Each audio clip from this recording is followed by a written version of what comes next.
हरिओम. योगदास श्री जय गणेश जोशी यांनी निरूपण केलेले निर्वाण उपनिषद मंत्र क्रमांक 68. शिवम तुरियम यज्ञोपवितम तन्मया शिखा. तुरीय ब्रह्मावस्था त्यांचे यज्ञोपवित आहे आणि तेच शिखा आहे. तुरीय याचा अर्थ आहे तीनच्या अतीत, पलीकडे, चौथी. याचा अर्थ याआधी तीन गोष्टी आहेत. या तीन गोष्टी अनेक प्रकारे व्यक्त केल्या जातात. या तीन गोष्टीत आपले जीवन जगले जाते. या तीन गोष्टीत आपले जीवन बद्ध आहे, सीमित आहे. यामुळे मोठी मौज होते.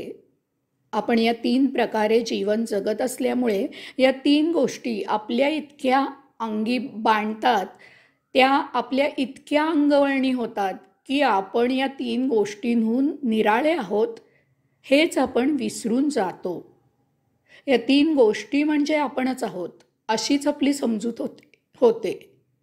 वास्तवात या तीन गोष्टी म्हणजे आपल्या जीवनाची विशेषणे आहेत, आपल्या जीवनाच्या अवस्था आहेत. त्या म्हणजे आपले जीवन नव्हे किंवा त्या म्हणजे आपण नव्हे. या तीन गोष्टींना अनेक नावे दिलेली आहेत, परंतु या चौथ्याला नाव दिलेले नाही. त्याला नुसतीच चौथी अशी सांख्य गणिती उपाधी दिलेली आहे. कारण ही चौथी म्हणजे आपण स्वतः, स्वस्वरूप, परमात्म्याचा अंशात्मा आहोत. नाव दिले की विशिष्ट भाव येतो आणि त्या पाठोपाठ भावना येतात आणि घोटाळा सुरू होतो.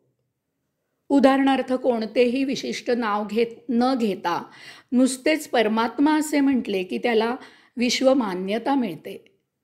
परंतु जर येथे राम किंवा महम्मद किंवा येसू असे म्हटले की त्याला विशिष्ट प्रकारच्या समुदायाची, प्रदेशाची सीमा आली. कबीर किंवा नानक, ज्ञानेश्वर किंवा तुकाराम असे म्हटले की त्याला विशिष्ट समुदायाची, प्रदेशाची मर्यादा आली.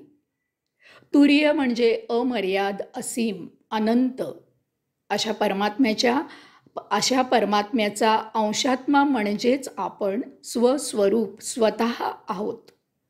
येथे विशिष्ट सीमा असू शकत नाही. सांख्य म्हणजे ढोबळमानाने शास्त्र किंवा गणित. येथे मर्यादा येत नाही. 2+2 म्हणजे कोणत्याही काळी, कोणत्याही ठिकाणी, कोणासाठीही 4च असतात. त्यात वाट असू शकत नाही. यामुळेच आकडेशास्त्राला जास्त महत्त्व आहे. सांख्य सीमित नाही, ते समावेशक आहे. परमात्मा विश्वव्यापी आहे. आपण त्याचा अंश, विश्वव्यापी आहोत. ज्या अर्थी या तीन गोष्टींनुसार जीवन जगले जाते, त्या अर्थी ते जीवन जगणारे कोणीतरी निराळे चौथे असलेच पाहिजे. हे चौथे म्हणजे साक्षी असलेले, निर्वाण अवस्थेत आपण स्वतः आहोत हे भान येथे जाणून आत्मसात करायचे आहे. या तीन गोष्टी अनेक आहेत. त्यापैकी आपण उदाहरण म्हणून काही गोष्टी पाहूया. तम, रज आणि सत्व असे आपल्या प्रकृतीचे 3 गुण आहेत.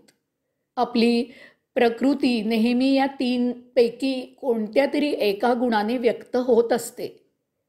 ते 3ही गुण नेहमीच आपल्या प्रकृतीत असतात.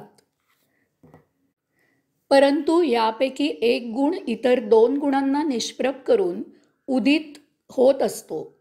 त्या वेळेपुरते आपण त्या उदित झालेल्या गुणानुसार वर्तन करतो. सज्जन सत्वगुणी असतो असे म्हटले जाते. वास्तवात तो सत्वगुणी नसून तो बऱ्याच अंशी सत्वगुणी असतो. जीवन जगायला, प्रकृती जीवित ठेवायला त्याला रज आणि तमगुणांचा काही प्रमाणात का होईना पण आश्रय घ्यावाच लागतो. दुर्जन तमोगुणी असतो हे विधान चुकीचे आहे. दुर्जन बऱ्याच वेळा तमोगुणी असतो. कारण जीवित असायला त्याला रजोगुणी असावेच लागते. त्याला त्याच्या कुटुंबियांसमवेत सत्वगुणी असावेच लागते. सांगायचा मुद्दा असा आहे की आपण या 3 गुणांनी कधीही उपाधित नसतो. आपण नेहमीच स्वस्वरूप, आत्मांश, चौथे तुरीय आहोत. जागृती, स्वप्न आणि सुषुप्ती अशा आपल्या जीवनाच्या 3 अवस्था आहेत. आपण या 3 अवस्थेत या सृष्टीचा आस्वाद घेणारे निराळेच स्वस्वरूप आत्मांश चौथे तुरीय आहोत. योगाभ्यासाने आपण या 3ही अवस्थेत आपले स्वतंत्रपण अनुभवू शकतो. जागृत अवस्थेत वस्तू जगताचा उपभोग घेणारे आपण या सर्वांपासून अलग आहोत हा आत्मभाव येऊ शकतो.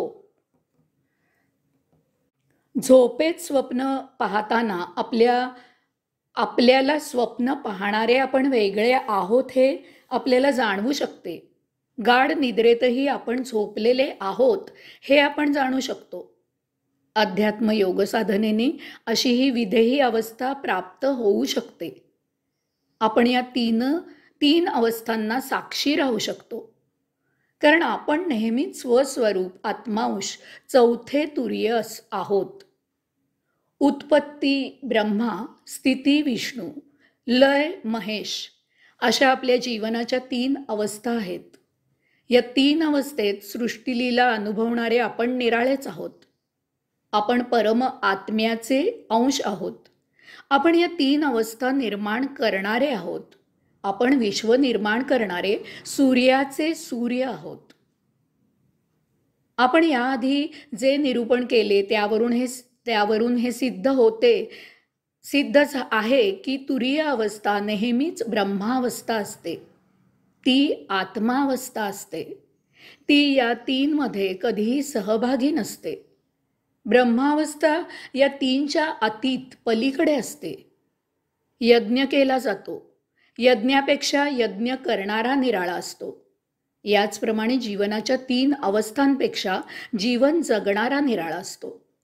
त्याने या 3 अवस्थात कधीही सहभागी व्हायचे नसते.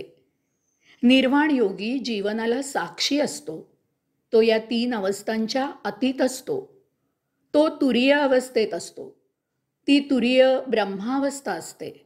यज्ञात यज्ञोपवीत किंवा शिखा जशा यज्ञापासून अलग असतात, तसेच तुरीय अवस्थेत निर्वाण योगी जीवनाच्या 3 अवस्थांपेक्षा अलग असतो. तो जीवनाला साक्षी राहून सृष्टीलीला अनुभवत असतो. हरिओम.